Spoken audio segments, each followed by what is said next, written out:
Bismillahirrahmanirrahim. I am Dr. Iram Imran, Professor and Head of Department Physiology at FRPMC. My email address is drerunimran@gmail.com. Today the topic of discussion is action potential. Actually, I have got two lectures on action potential, but I have merge the two lectures in one presentation. So this is my action potential 1 and 2. If you have any queries, you can contact me on my email address.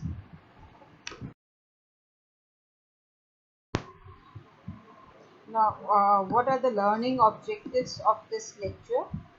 Define action potential and discuss the role of voltage gated sodium and potassium channels for the generation of action potential. Explain the phases of action potential. Discuss the role of sodium potassium pump in action potential. Differentiate between graded and action potential. Explain the propagation of action potential in myelinated and unmyelinated nerve fibers. Discuss the properties of action potential, which includes both the all or none principle and the refractory period. Discuss the phases of refractory period, cause of their occurrence and its importance. Now, what actually is the action potential? We can define action potential as a brief, rapid, large change in membrane potential during which the potential reverses and becomes positive and then restored back to resting state. Now look at here, this is my resting membrane potential is at minus 90. So now you know that this RMP is in the case of skeletal muscles. Actually, the sequence of events occurring all in neuron and in muscles is same. In skeletal muscles and neurons, all the processes of action potential is same. So whether you study on neuron or in the skeletal muscle, it's same. And for the cardiac and the smooth muscle, you will see there are some changes in the action potential, but for the skeletal muscle and for the neuron, all the events which are occurring in the neuron, they are exactly same for the skeletal muscle. So some of the graphs you will find that will be of neuron and others will be of skeletal muscle. There is no difference, only the values are different. So here you can see that it's minus 90 millivolts. So this action potential graph is actually shown in the skeletal muscles, and now this is actually minus 90, which is a resting membrane potential. We derived that how this resting membrane potential is derived. It is derived by the concentration, 80% by the concentration gradient of sodium and potassium, in which there is more role of the potassium moving down the concentration gradient and less role of sodium. And what happens that when this minus 90, how it reaches a threshold value. Now this is minus 65, which is a threshold for action potential in the skeletal muscles. In the neuron, we did that RMP was minus 70 and the threshold was minus 55. But in the skeletal muscle, the RMP is at minus 90 and threshold is at minus 65. So how from minus and at the threshold the action potential is triggered because there is opening of voltage gated channels at the threshold. So from 90 to minus 65, how this potential change occur? This potential change occur by means of the local potential or the graded potential. So what happened? The graded potential occurs due to opening of ligand gated, mechanically gated or thermally gated channel. So any of these channels, they are present, and these channels when open, what happens that inside become positivity, sodium influx occur, which causes a slight degree of not to exactly the positivity, they decrease in the negativity, and the potential rises from minus 90 towards the threshold if the stimulus is the threshold stimulus. If it is sub-threshold stimulus, the threshold will not be reached and the action potential will not be fired. But if the potential, if the stimulus is given over here, okay, this is a stimulus is given at this point, and when the stimulus is given, It may be in the form of opening, either it may be a chemical substance which binds with the receptors, and sodium channels are open and causes a slight degree of depolarization, and potential then moves towards the threshold if the stimulus strength is at the threshold is stimulus. So when the threshold is reached at minus 65, now the change in voltage is going, this change in voltage from minus 90 to minus 65 is going to open the voltage gated channels, and opening of the voltage gated channels, now they will move the potential. You can see it is going, it's a brief, a rapid, large change in potential during which it becomes positive. You can see it becomes positive, and then it goes back to the resting state, and this condition is known as the action potential. So action potential always starts at the threshold, it moves, it reverses its polarity, means from negative to it becomes positive, and then back to a resting state. This state is known as the action potential. The action potential, unlike the graded potential, they do not decrease in strength, as we will see that how they are propagated, that they are not decrease in strength with distance, so they serve as long distance signals, in contrast to graded potentials which were short lived, and they travel in a decremental fashion, and they die out after some time, and if they are not reaching the threshold, they will not fire the action potential. So events of action potential generation and transmission, they are same for skeletal muscles and neurons. As I told you, in smooth muscles and cardiac muscles, there are few changes. When you will study those muscles, you will see over there that what changes in action potential are present in those muscles. But in the skeletal muscles and neurons, you will find similar action potential events, so they are discussed together. The only difference I told you is the values. In the skeletal muscle, the RMP is at minus 90 and threshold is minus 65. In the neurons, the RMP is minus 70 millivolts and the threshold is about minus 55 millivolts. It's less negative in neurons. Now, initiation of action potential, I told you there must be a triggering event or a triggering agent which causes the membrane to depolarize, means to move towards the positivity from the resting state of minus 90 to a threshold value of minus 65. At threshold, what will happen? There will be opening of voltage gated channels and explosive depolarization is going to occur, because tremendous amount of sodium is going to get inside through these voltage gated channels. So action potential is not going to occur until the initial rise in membrane potential reaches a threshold value. Okay, as we discussed, from RMP till threshold, this is reached by the graded potential, which is occurring by the opening of either of any three channels.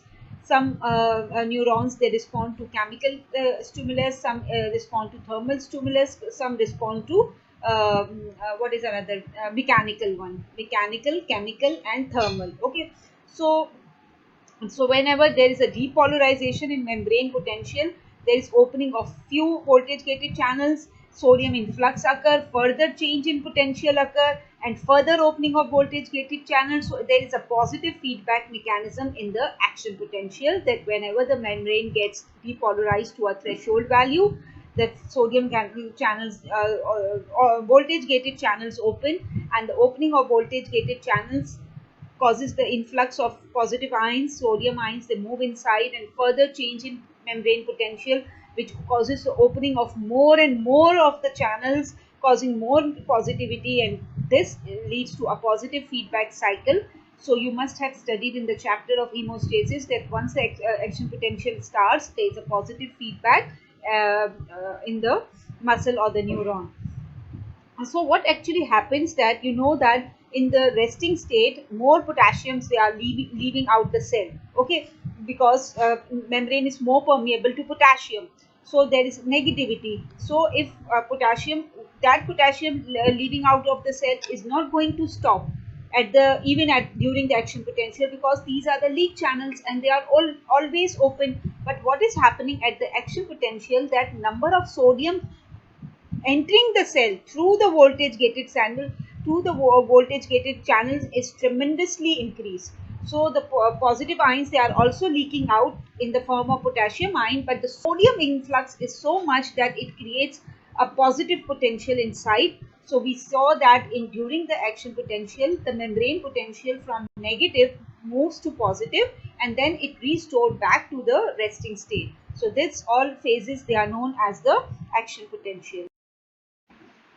So this stimulus, it can be at a subthreshold stimulus, means it is too weak and it doesn't produce a response.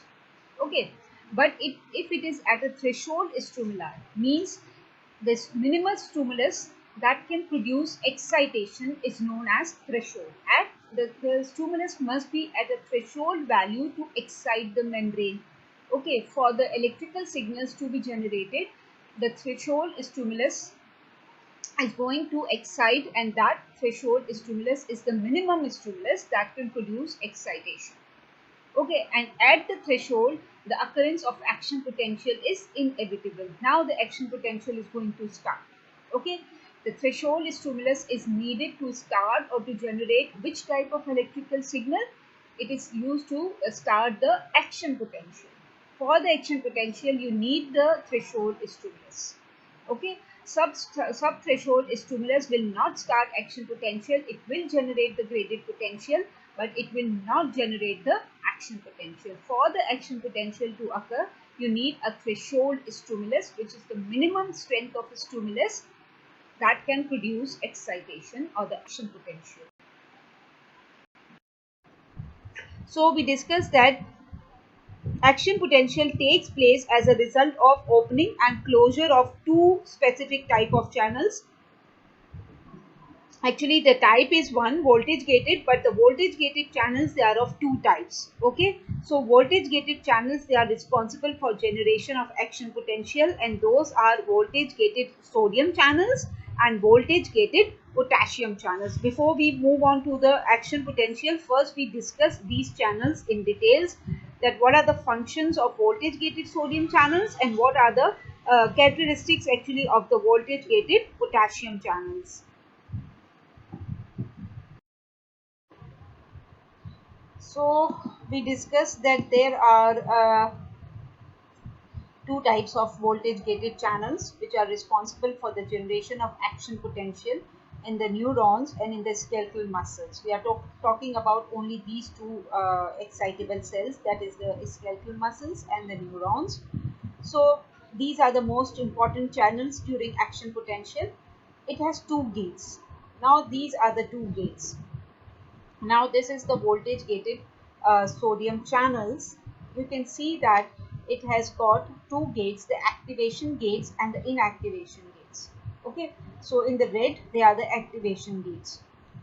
You can remember that since sodium is more outside, so activity is occurring outside, no? Okay, so if by this you can remember that activation gates, they are towards the outside. This is inside, this is inside, and this is outside, means this is ECF and this is ICF. Sodium is always moved down the concentration gradient from outside to inside. So this is the gradient, it coming from outside to inside, and the activation gates, they are towards outside.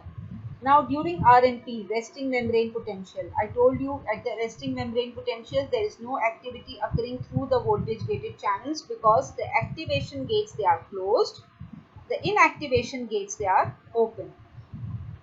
Okay, the inactivation gates of sodium are open, but they are useless because since the activation gates are closed, so sodium is not going to move inside. Okay, so this is very important point, that the activation gates at RMP, these activation gates, they are closed, so no sodium is going to influx at RMP through these channels, although they are leaking through the leak channels, but they cannot enter via voltage gated sodium channels, they are closed. Now when they open, as you all know that they open at the threshold value. At the threshold value, what happens, that the activation gates, they open when membrane potential becomes less negative and it reaches a threshold value. When the activation gates open and large amount of sodium is going to open, and due to this the membrane permeability increases for sodium to about 500 to 5000 folds. there is tremendous increase in the permeability of sodium. At the resting state, there was more permeability for the potassium, but because there were more leak channels for the potassium. But here, during action potential, when the threshold level is reached, what happened? That large number of voltage gated sodium channels, they open at the threshold, and what happens? The activation gates are opening. Now, when the activation gates are opening, the inactivation gates, they are also closing at that time. Okay, opening of the activation gates will causes the inactivation gates to close, but the opening of the activation gate is faster as compared to closure. So a time will come when this state is reached. This state, during this state, you can see that both the same stimulus, that is the threshold value, is responsible for opening of these channels, these activation gates, and closure of inactivation gate. But opening is a faster process. So it opens, but still the inactivation gates are not closed. So large amount of sodium influx will occur and increasing the positivity inside the cell. Okay, and then the inactivation gates close, and this in sorry yes inactivation gates, now they are closed and activation gates are open. So now this state is reached. Now let's discuss the we did the inactivation gates. That same threshold value that opened the activation gates also closes the inactivation gates, but inactivation, I told you, is closure, as inactivation gates is a slow process and closure of gate is slower as compared to opening, so which leads to increase in amount of sodium influx. Now second feature is very important, that this inactivation gate is now closed. Now once the inactivation gate is closed, nothing can open the inactivation gate again unless the RMP is reached. When the resting membrane potential is reached, then only the inactivation gate open and the activation gate close. So if you want to restore back this position of the voltage gated sodium channel, the membrane potential must reach back to the RMP value, that is the resting value, to open the inactivation gate and to close the activation gates. So this is actually the opening and closing of the activation and the inactivation gates of the voltage gated sodium channels. Okay. Now the next channels are the voltage gated potassium channels. Like the sodium channels, these voltage gated potassium channels, they are also closed at the RMP, and they have got only one gate. Yes, important point, they don't have the two gates, they just have a single gate which is towards inside. Potassium is more inside, so remember that its gate is towards inside of the membrane. So during the resting state, these potassium channels, they are closed, so no potassium is going to move out from these channels during at the resting membrane potential. That's why during resting state, no activity is occurring by means of these voltage gated channels. But the same stimulus which causes the membrane potential to reach a threshold will open both the voltage gated channels. It is going to, it's a stimulus for opening. The threshold potential is actually the stimulus for the opening of both the voltage gated and the potassium gated, and the sodium voltage gated and potassium voltage gated, both the channels they should open. But the voltage gated sodium channels, they do open at the threshold, but the voltage gated potassium channels, they are slow to open and slow to close. Okay, they are slow in both the functions, that opening is also slower and closure is also slower. Okay, so they open a little late in the during the action potential. They open at the time when the voltage gated sodium channels, they are closing due to the closure of inactivation gate. Okay, so we will see that what are the different phases of action potential. We will see different phases of action potential. They are depolarization or repolarization and hyperpolarization. So now what happened during these phases? We will discuss each of these phases with the also with the voltage gated channels, and we will see this graph of the action potential. Now this is the time and this is the voltage.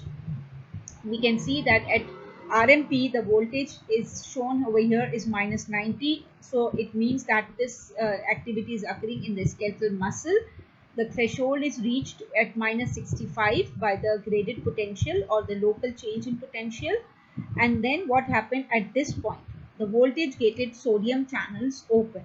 I told you that this is the stimulus for opening of both the channels, but voltage gated potassium channels, they are slow to open and slow to close. They do not open over here. They do not open here.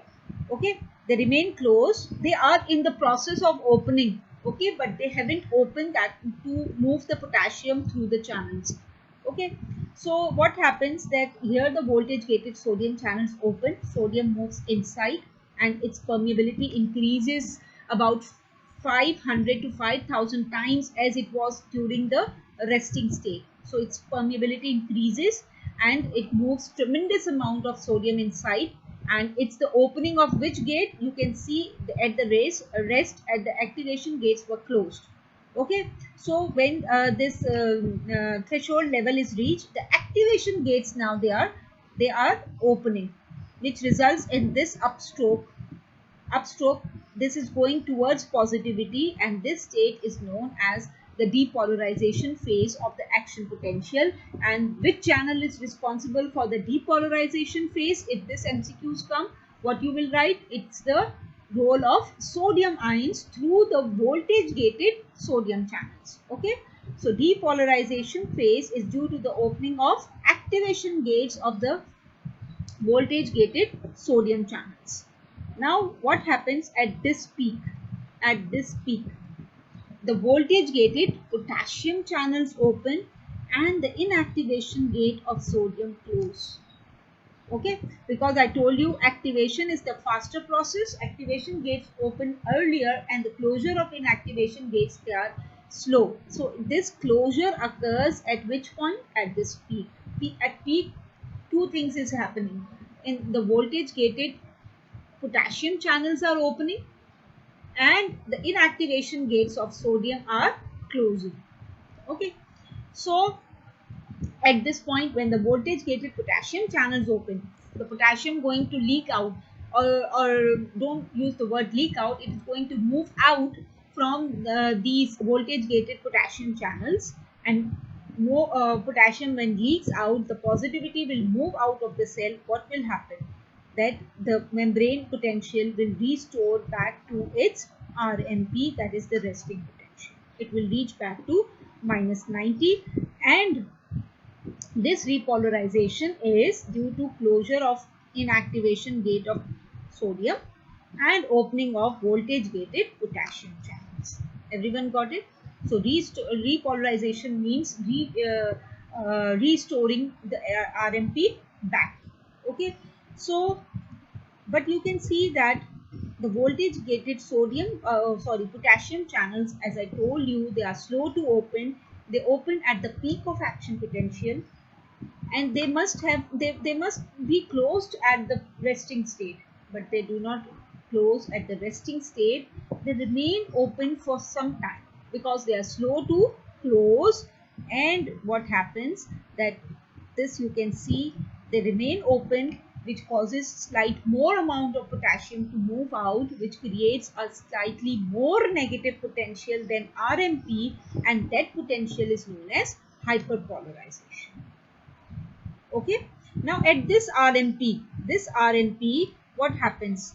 This RMP will restore the voltage gated sodium channels back to their normal resting state, that the inactivation gate is open and the activation gate is closed. So now during hyperpolarization, what is the cause of now let's discuss the cause of each. What is the cause of depolarization? Movement of sodium inside the cell through the voltage gated sodium channels. What is the cause of repolarization? Movement of potassium out of the cell and closure of sodium channels, and movement of potassium outside the cell by the opening of voltage gated potassium channel. And hyperpolarization is due to slow closure of potassium channels. Okay, So now how it is restored back then again to the resting state? Which thing maintained the resting state? Now this is maintained again by the sodium potassium pump. So this was becoming about minus 100. During depolarization, the voltage become more negative, that is minus 100, and it again go back to minus 90, or it is maintained, and the resting state is maintained by the sodium potassium pump. All the sodium which has moved inside and potassium moves outside, now their concentration gradient is maintained by sodium potassium pump, which maintain their levels outside and inside the cell. Okay, this picture summarizes all the events and the phases which of the action potential. Starting from here, this is actually the resting membrane potential. At the resting membrane potential, both the voltage gated sodium and the potassium channels, you can see they are closed. Activation gates are closed, and here also the gates of potassium, they are closed. Then the threshold is reached by the graded potential. Here opening of voltage gated sodium channels occur, and sodium influx, which is responsible for the rising phase or the depolarization phase. Now the sodium is coming inside at a peak. What is happening? That voltage gated sodium channels, they are now inactivation gates are closed, and the voltage gated potassium channel open. Potassium moves out, which is causing which is causing repolarization, and repolarization bring the membrane potential back to the RMP. So at the RMP, the voltage gated sodium channels, they were restored back to their normal state, that the activation gates, they are closed, but the inactivation gate open, they retain their normal position, and the voltage gated potassium channels, they closed slowly, that's why they remain open, leading to a state of hyperpolarization, means more negativity.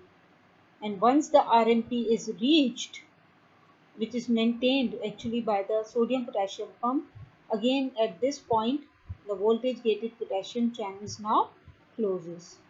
So this is the brief summary of the events of action potential.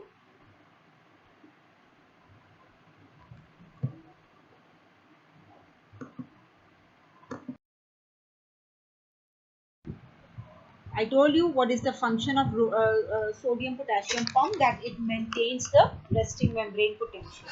Now in the after the action potential is over, there is ionic disturbances.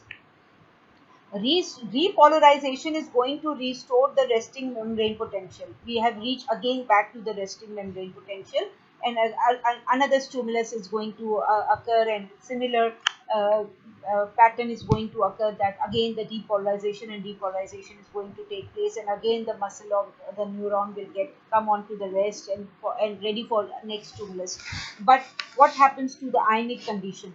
I told you that sodium has moved inside and potassium has moved outside. So this ionic disturbance which has occurred during the action potential is restored by sodium potassium pump, which pump back the sodium outside and potassium inside. So what happened in case of calcium deficiency? What happens actually, the calcium levels in the blood, they are very important for the voltage gated sodium channels. The concentration of calcium ions in the ECF, in the blood or in the ECF, has very important effect on the voltage gated sodium channel. Actually, what does the calcium do? That it binds to the exterior surface of the voltage gated sodium channels.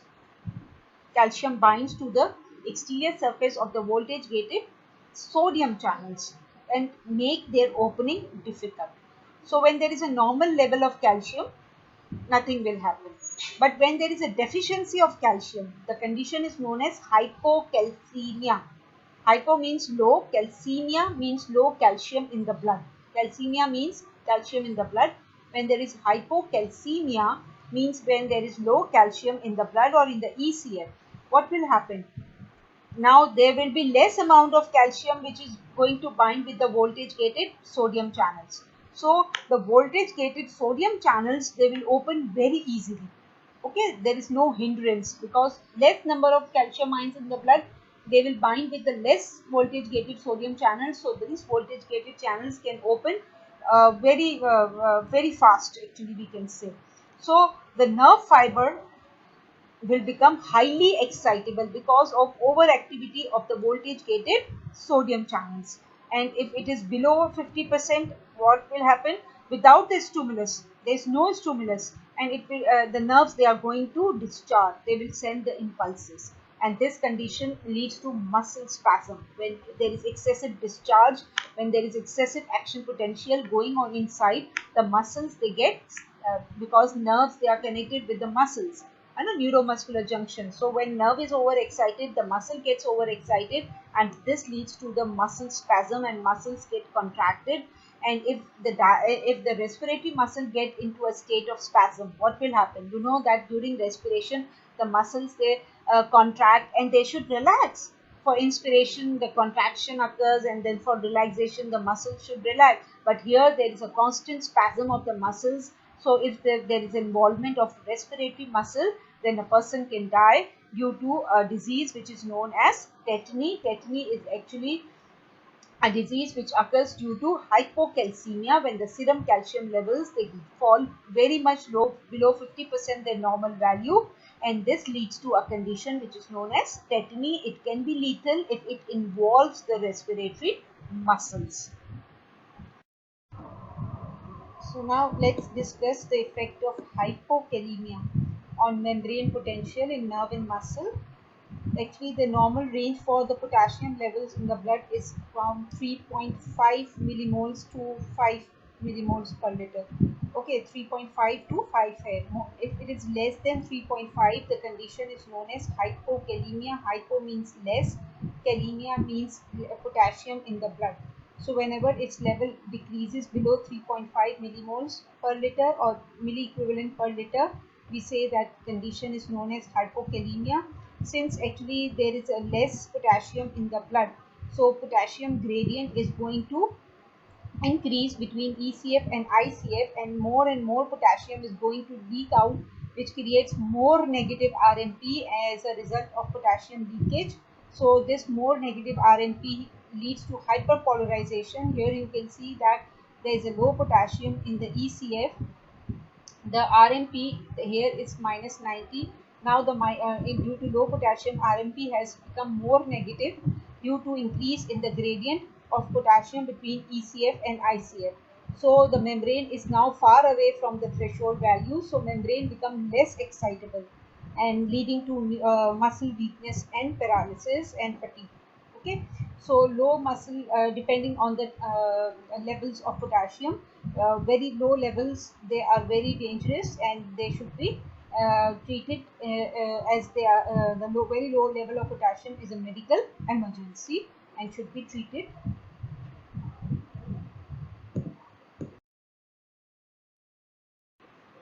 Now let's see what is the effect of hyperkalemia. So hyperkalemia means increased level of potassium in the blood. Normal it was 4, and then if it becomes more than 5 millimoles per liter, it means that the condition is known as hyper. Hyper means more, kalemia is potassium in blood, so more potassium in the blood above about 5 milliequivalents per liter or 5 millimoles per liter. So what happens when potassium is elevated in the blood? Inside it is 140, and outside it is about 5 millivolt, millivolts I'm saying, it is about 5 milliequivalents per liter.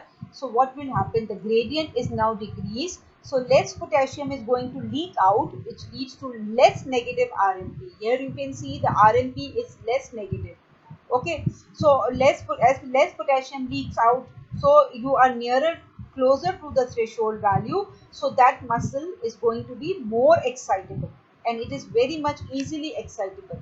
But at the same time, it remains so much in the excited phase that it prevents the repolarization, because you know that sodium channels, they become inactivated at the peak of depolarization. At the peak of action potential, they become inactivated, and for their activation again the RMP must be reached. Okay, because RMP is the state when the inactivation gates are open. So sodium channels will not be activated because they remain in the prolonged state, remaining in the actually the muscle due to prolonged repolarization. The voltage gated sodium channels, they get inactivated, and for their activation again the RMP must be restored. Since here the RMP is not restored, so what will happen, the sodium channels, they get inactivated and leads to muscle weakness and paralysis and cardiac arrhythmias. So ultimately both the conditions leading to problem in the action potential, because action potential will not be generated, leading to muscle weakness and cardiac arrhythmias. In the heart it causes arrhythmias, in the muscle it causes muscle weakness.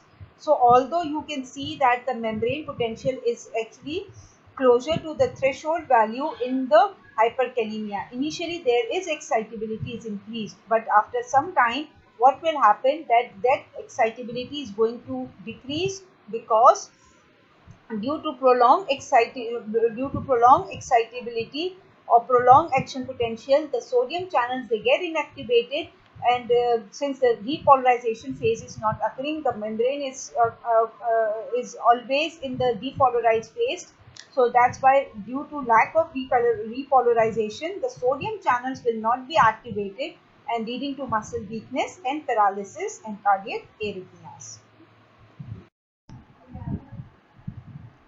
So the membrane stabilizers, the factors which reduces the membrane excitability, they are known as membrane stabilizers. Now which factors which reduce the membrane excitability? First thing we discussed, hypocalcemia, which increases the membrane excitability, and opposite is true for hypercalcemia. Hypercalcemia decreases the membrane excitability. So this hypercalcemia acts as a stabilizer. Moreover, the local anesthetics, there are local anesthetics which are named as, these are the drugs which are applied to the skin and which produce anesthesia of the skin, means the loss of sensation occurs in that part. So if someone is feeling a pain, what we do, we apply these local anesthetics to that painful area. Like example, they are lidocaine, procaine, tetracaine. What they do, these local anesthetic, they block the voltage gated sodium channels. So what happens once these channels are blocked, so the action potential there, it's not going to occur.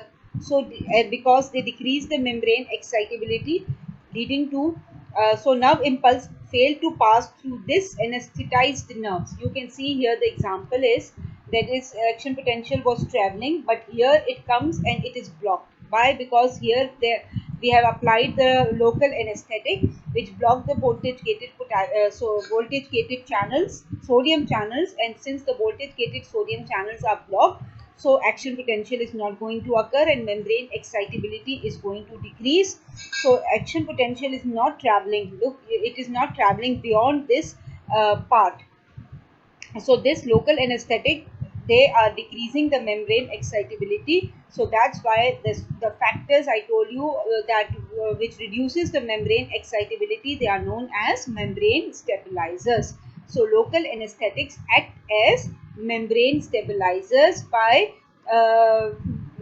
causing the nerve impulse to actually by stopping the nerve signal to pass through the anesthetized nerves. Now, how the action potential is propagated from one point. I told you that action potential serve as a long distance signals, and it moves, it travels long distance, and how it travels, how it propagated. Actually, the action potential only now this is the action potential. It starts at a small portion of the total membrane, and then it is self-propagating. It propagates itself and it moves away from the point of stimulus. For example, this is the region where the action potential started. So as I told you, in the neuron, it started at the trigger zone. But how this action potential reaches the axon terminal? Okay, so this is this traveling of the action potential is known as the propagation or the conduction of action potential, that it is conducted from its site of origin to the rest of the muscle or the nerve fiber membrane, and this is known as propagation or conduction of action potential. And this conduction and propagation of action potential is this conduction of action potential or propagation of action potential is different in case of the unmyelinated and myelinated nerve fibers. So it is of two types, the contiguous conduction and saltatory conduction. So contiguous conduction occurs if they are the unmyelinated nerve fibers, and if the nerve fibers they are myelinated fibers, the conduction known as the saltatory conduction. We will do in detail both the contiguous type of conduction and the saltatory type of conduction. We discussed that action potential starts at a single point and then it propagates itself away from the site of origin.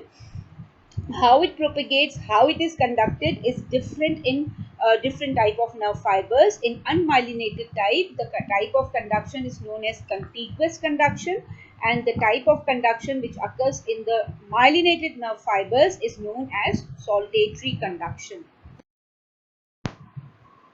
So this picture is showing us the continuous type of conduction.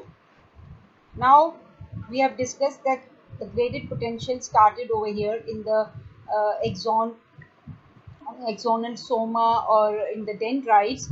This moves and come in the trigger zone. Now here is the trigger zone where I told you voltage gated sodium channels and both the potassium channels, they are present at the trigger zone, and once the graded potential is at threshold or more than threshold, the action potential is going to start at this trigger zone.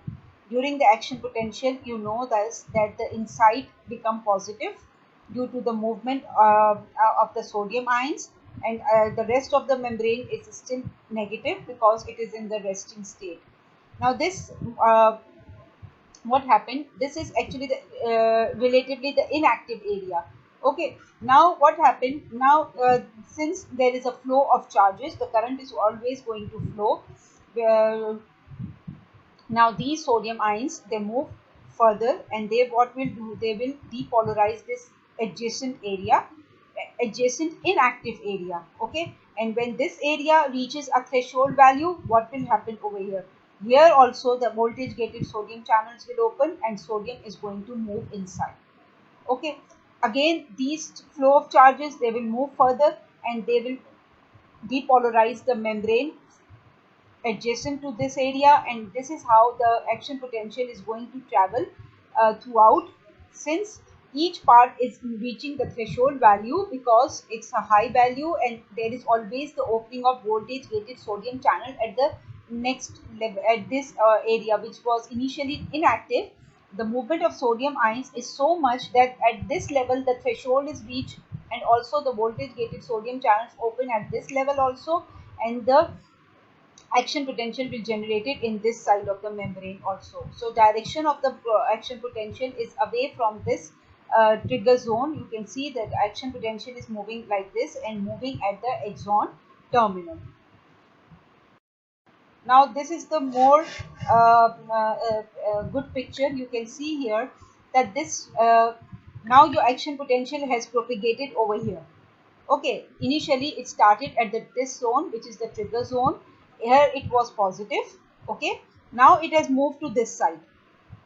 Now when it has moved to this side, I told you that the threshold is reached over here, and then more sodium ions, they will move inside, and this area will also get activated. Now this flow of charges occurs, and the ions will move further, and they will now depolarize this adjacent area, and this area now will reach the threshold, and the voltage gated sodium channels will open, and the action potential now propagates further. But what happens to the membrane which is far behind? You can see that this membrane, what happened to this membrane, that when the voltage gated sodium channels they reach the peak, I told you, then what happens, the voltage gated potassium channels open. So at the peak of depolarization, voltage gated potassium channel are open and potassium is moving out. So the previously which were active area has now become again negative because its resting RMP has restored back due to the opening of the voltage gated potassium channels. So the previous area is now inactive. Now this area is active, this middle one, and now it is going to activate the new area which is adjacent to it. So this is how the previous area is going to become negative because of restoration of the RMP. And this transmission of depolarization wave, this how the depolarization wave is moving along a nerve or muscle is known as impulse.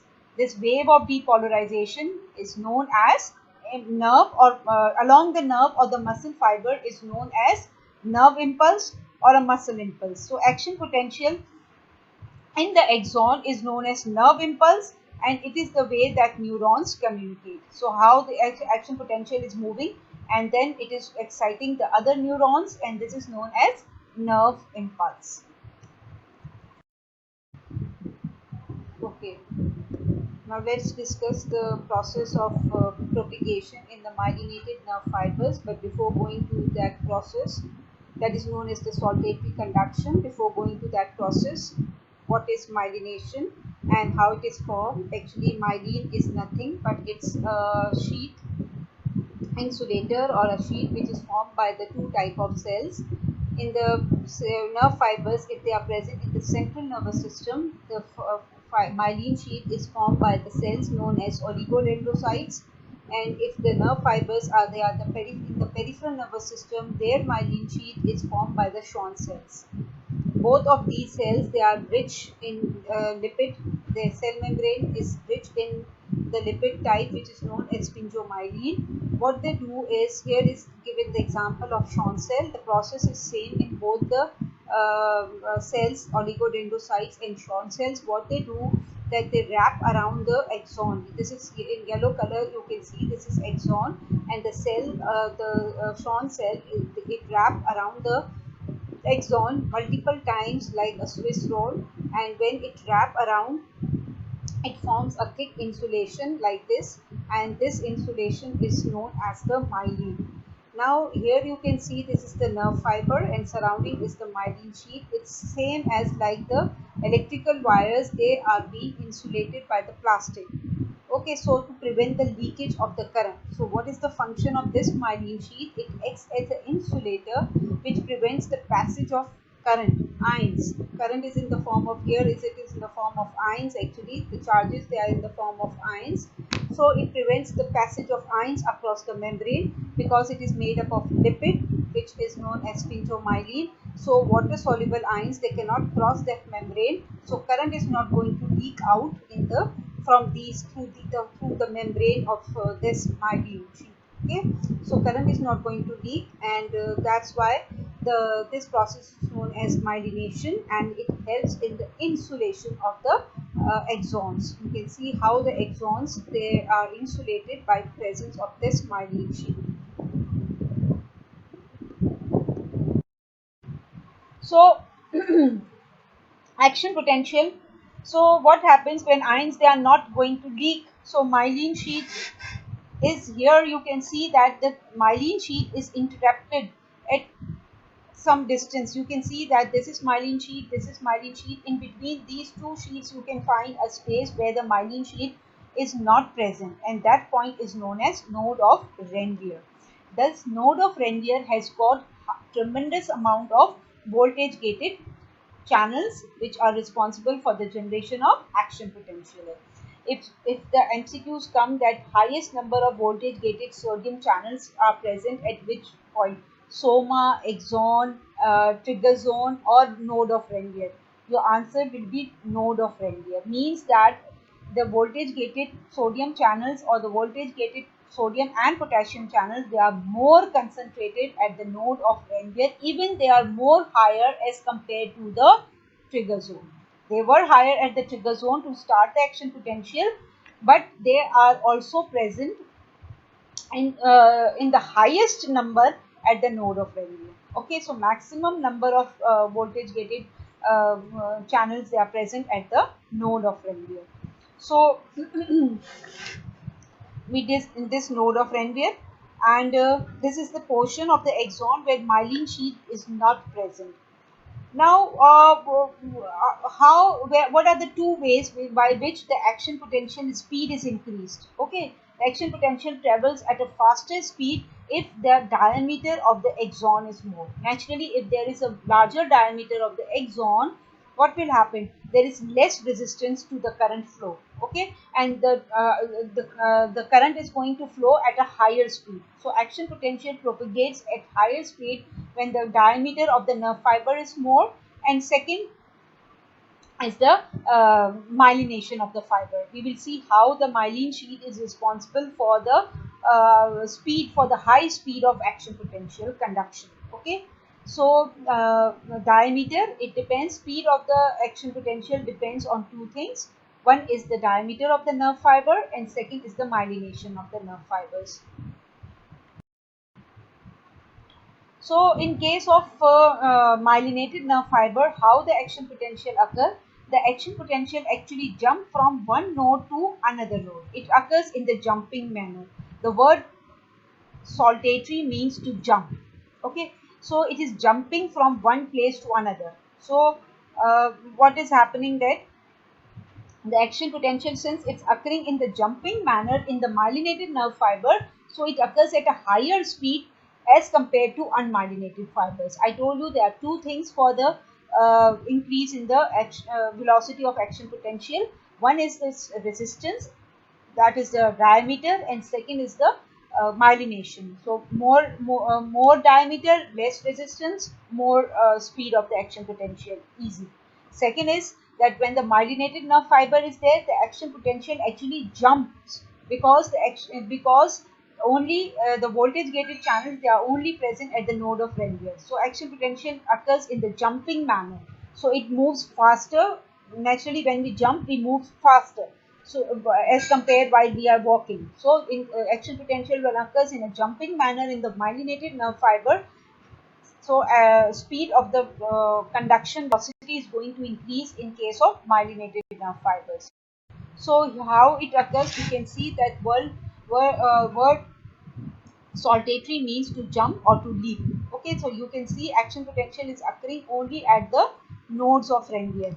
Now what is actually happening over here, that now I told you that this is the trigger zone. Here the action potential starts. Here the voltage gated channels open, sodium influx occur. Now these sodium ions, they flow, they because since this area has got the myelin sheath and there are no voltage gated channels, so these sodium ions, they now move over here.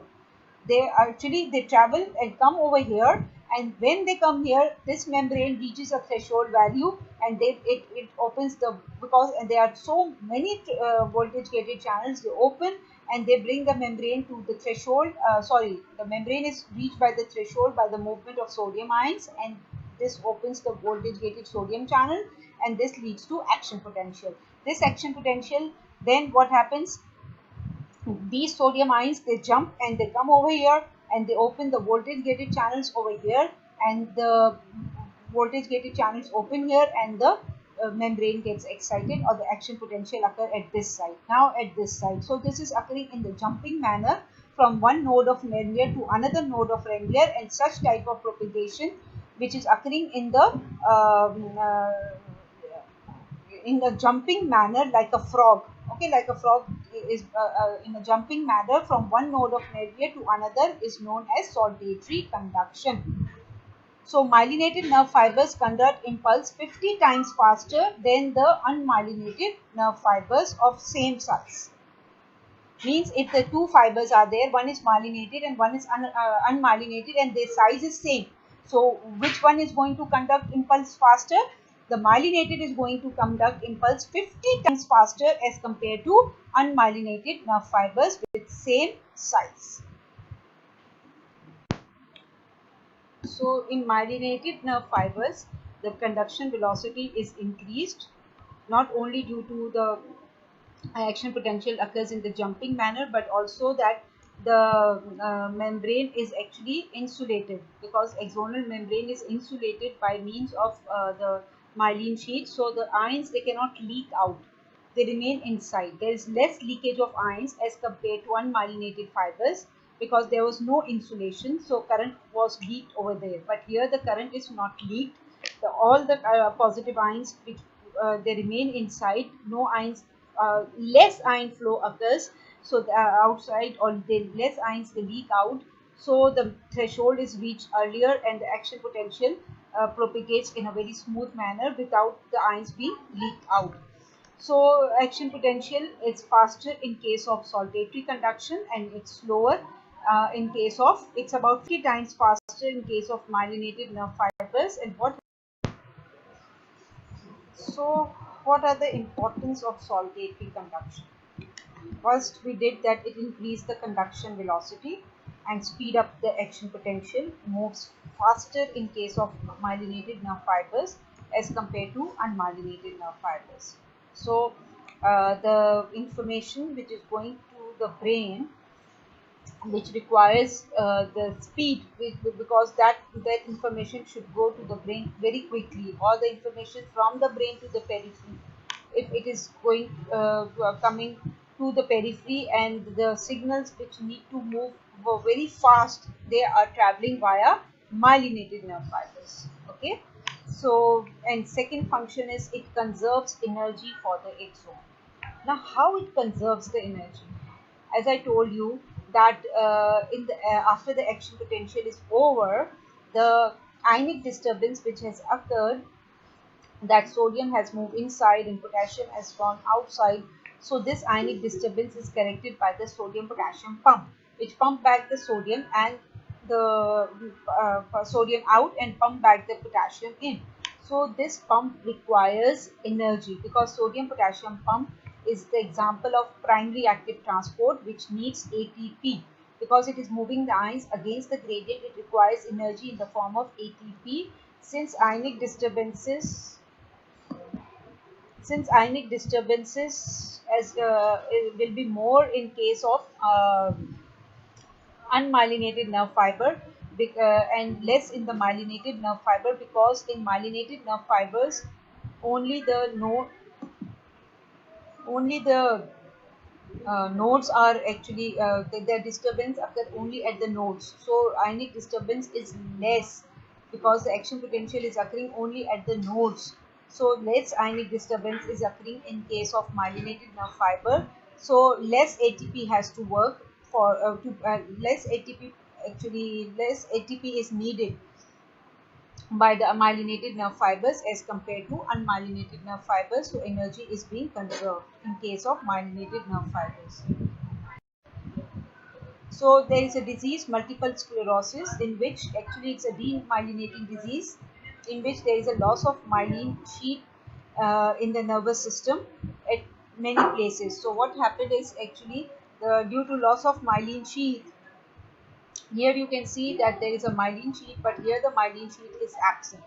Okay, so it is damaged actually in a disease which is known as multiple sclerosis. So what will happen, that the conduction velocity is going to slow at this point. So what happens, that's why the person with the multiple sclerosis has complaints of muscle weakness, fatigue, and difficulty with walking.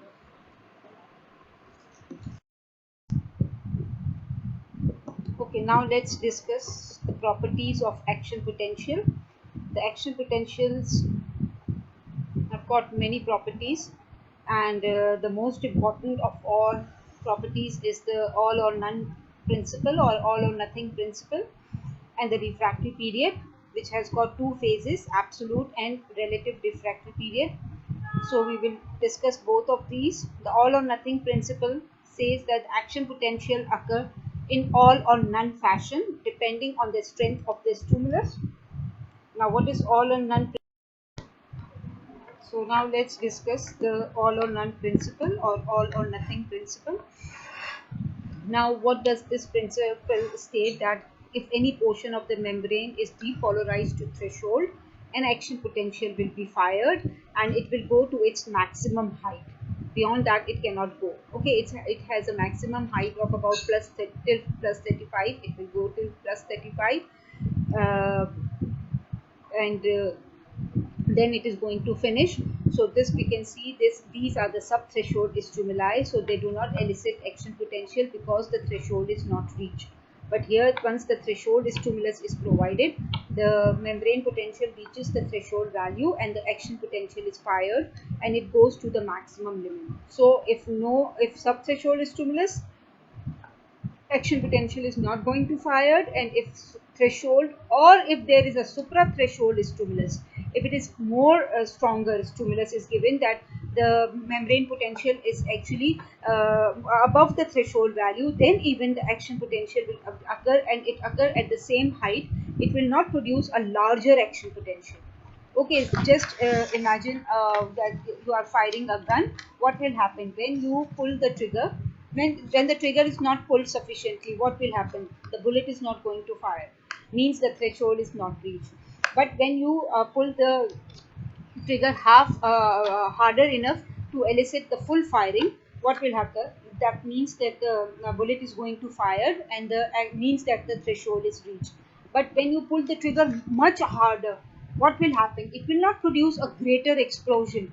Okay, only that bullet will be fired. Okay, so it's just like this, that when there is a subthreshold stimulus, action potential is not going to occur. When stimulus is at threshold or suprathreshold, action potential will be fired and it will go to its maximum height. Suprathreshold stimuli, they are not going to produce larger action potential. But if the triggering agent fails to depolarize the membrane to threshold, action potential is not going to fire. So this is known as all or none principle. Either the action potential occurs or it does not occur, depend on the strength of the stimulus. Now, what is the importance of all or none principle? Or it's again the definition that excitable membrane either respond to a triggering agent with maximal action potential, which then spread throughout the membrane in a non-decremental manner, or it does not respond with an action potential at all. So this is known as all or none law, all or none principle, all or nothing principle. They are not the same name. Okay. So what is the importance of this all or none principle? Actually, it allows the discrimination between important and unimportant stimuli. If the stimulus is too weak to bring the membrane to the threshold, the action potential is not going to be fired and therefore do not transmit the signals. Actually, we experience a lot of sensory signals, but every sensory signal does not go to the brain, or otherwise our brain would only be responsible for getting these sensory signals, and it won't be able to do some other functions, other creative functions. Okay, so 99% of our senses, of our sensations, they are lost before they go to the brain, because they are unimportant and they do not make the membrane to a threshold potential. So action potential is not fired and it is not travel up to the brain. So most of our sensory signals, they die out before they reach to the brain, and this is very important, that it helps in the discrimination between important and unimportant stimuli. The second property of the action potential is the refractory period. The word refractory means stubborn or unresponsive. A new action potential cannot occur in an excitable membrane as long as the membrane is still depolarized from the preceding action potential. Means if one action potential is going on, the second action potential cannot occur in that excitable membrane. Okay, so this is the definition of refractory period. It has got two phases. So what is refractory period? Is the period during which the second action potential cannot occur if the first action potential is still going on, or the membrane is still depolarized from the preceding action potential. So two phases, the absolute refractory phase and the relative refractory phase. How you define the absolute refractory period? The absolute refractory period is the period during which a second action potential cannot occur no matter how great the stimulus is.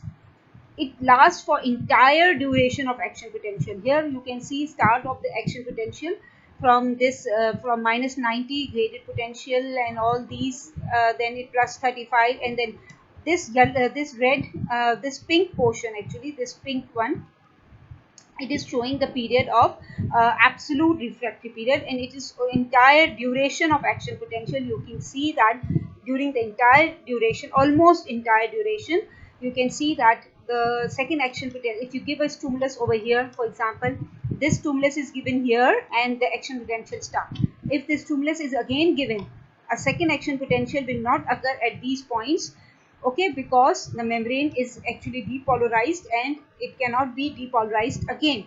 So because you know that the inactivation gates of the voltage gated sodium channels, they are closed due to depolarization. At the peak of depolarization, you know that the voltage inactivation gate of the voltage gated sodium channels, they are closed, and they remain closed until the cell is repolarized back to the RMP at or near the resting membrane potential. Near the resting membrane potential, these sodium channels, this inactivation gates, they do open and the activation gates close, if you remember.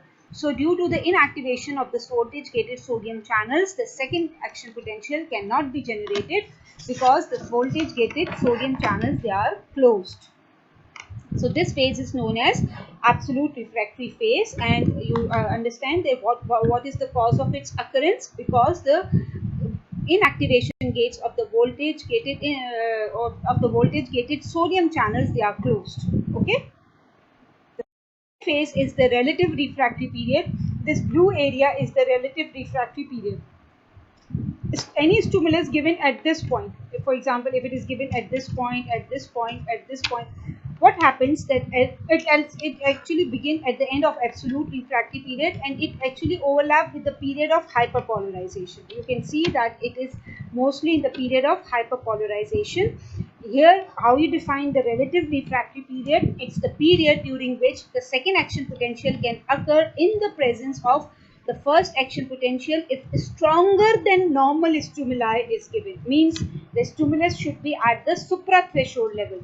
If higher stimulus is given, stronger stimulus is given, the second action potential can be elicited. Now, why is it so that here the voltage gated potassium channels are open, so it creates more negativity and we get a state of hyperpolarization. So we are far away from the threshold, so you need a greater stimulus strength so to reach to the threshold value. This is minus 100, and threshold, it's a neuron, so it's minus 80, not minus 100, it's minus 80, and threshold is at about near about minus 55.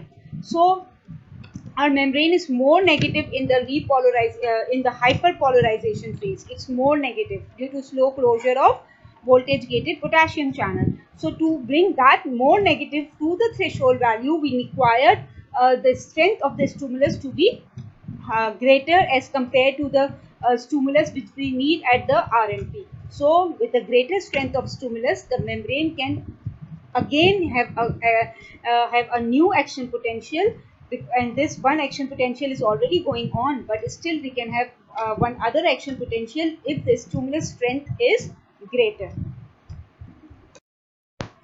Okay, now let's see the importance of refractory period. It is actually important for limiting the frequency of action potentials. Okay, because the membrane, soon after the action potential starts, it goes into its refractory period. So another action potential cannot occur. So it limits the frequency of action potential, and which prevents the phenomena of fatigue. Cardiac muscles, they have got a long refractory period. That's why the cardiac muscle does not fatigue. Second thing, it helps in one-way propagation of action potential. The refractory period helps in one-way propagation of action potential. How? We discussed that the action potential started at this area and now it has moved forward. Now this area has reached a threshold and has fired the action potential. Now this area, the area immediately behind this is the previous active area, and now it has returned to its RMP by the opening of voltage gated potassium channel. So what is happening here, that the membrane behind this ongoing action potential, the membrane behind this is refractory because of the inactivation of the voltage gated sodium channels. That's why the action potential which this action potential which is occurring in this active area will not move backward, because the membrane in the this previously area, this previous action potential area is refractory, and it cannot generate another action potential because of inactivation of the sodium channel. So it is going to move only in this forward direction, and it is going helping in one way propagation of the action potential.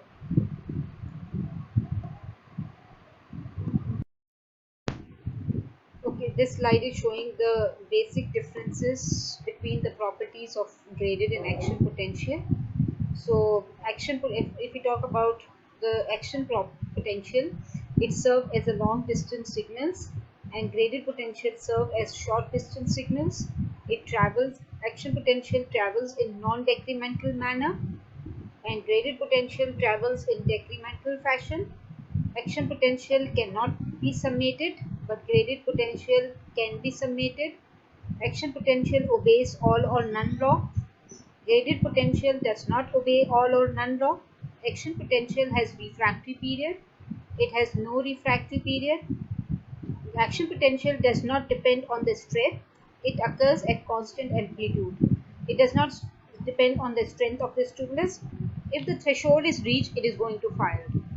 But the graded potential depends on the strength of the stimulus. That's why it's named as graded potential. Action potential occurs due to opening and closing of the voltage gated channels, and graded potential occurs due to opening of ligand, thermally or mechanically gated channels. Action potential occurs usually on the axon. Graded potential is triggered on the soma and dendrites.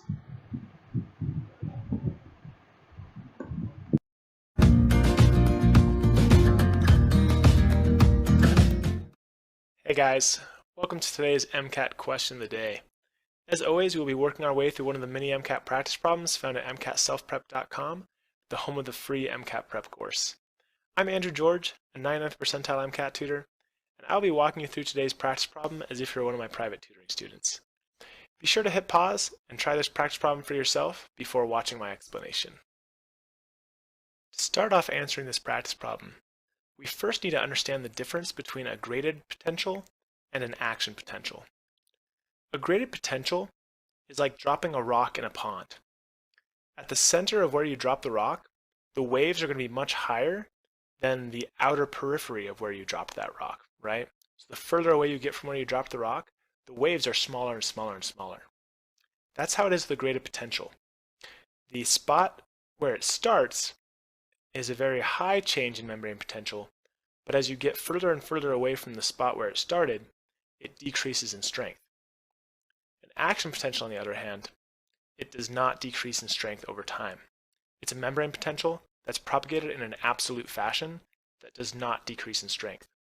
For instance, if a neurotransmitter binds to the dendrites of this neuron, that might cause some ion channels to open. For instance, maybe a sodium ion channel opens, causing sodium ions to rush in. And let's pretend that those sodium ions cause the membrane potential to increase by plus 30 over here at the dendrites, okay? But the further away I get from that spot, the smaller that membrane potential will change. For instance, in this area, it'll probably only increase by 20. In this area, it'll probably only increase by 10. And by the time you get to the axon hillock, it'll probably only increase by 5. And so let me ask you, is this going to cause an action potential? No, most likely not, because in order to cause an action potential, you need to go from the resting membrane potential, which is about negative 70 millivolts, to about negative 50 to negative 55. So we need an increase of more like plus 15 to plus 20 in order to cause a action potential at the axon hillock, right? So let's pretend, though, that this was strong enough and it did give us a plus 15 increase in our membrane potential, causing the membrane potential to go to about negative 55, causing an action potential at this spot, at the axon hillock. That means we're going to get a action potential here. We're going to get an action potential here, action potential here, action potential all the way down until we reach the axon terminals, right? And an action potential is always the same strength. You can't have an action potential that's stronger than another action potential. They always follow the same pattern of going from negative 55 millivolts to about plus 30 millivolts and then back down to what they were before. That's an action potential. You can't have a stronger one where it goes all the way up to plus 60 millivolts or something like that. It's just, that's not how we think of action potentials. We think about them being the same exact strength as other action potentials. And so this here we talked about is action potential. This here is a graded action potential. Let's take another look at the question stem. Transient membrane potentials, also called graded potentials, right? That's what we talked about. Graded potentials can occur at which of the following locations? Dendrite? Yes. We talked about that. That's where the graded potential will start, and it'll decrease over time as it travels through the soma. So yeah, soma is also where you might find a graded potential. But the axon, that's where we find action potentials. Therefore, you don't think about the axon as having a graded potential. Therefore, the answer to this question is A, 1 and 2 only. If you liked this MCAT question of the day, be sure to give it a like. And for more MCAT questions of the day, be sure to subscribe to this YouTube channel and enroll in our free MCAT prep course found at mcatselfprep.com. And if you are really looking to maximize your MCAT score, feel free to visit my tutoring profile page and request a free 10-minute phone consultation. I'd love to chat with you about your situation and how you can maximize your MCAT score. I look forward to hearing from you soon, and we'll see you next time. So let's do some MCQs. During depolarization phase of action potential, what is happening? Sodium flows outward, potassium flows inward, sodium flows inward, or potassium flows outwards. Now during the depolarization phase, the voltage gated sodium channels open and sodium flows inwards. So correct answer is C, sodium flows. Another BCQ is depolarization is due to rapid influx of sodium ions, rapid efflux of sodium ions, rapid influx of potassium ions, or rapid efflux of potassium ions.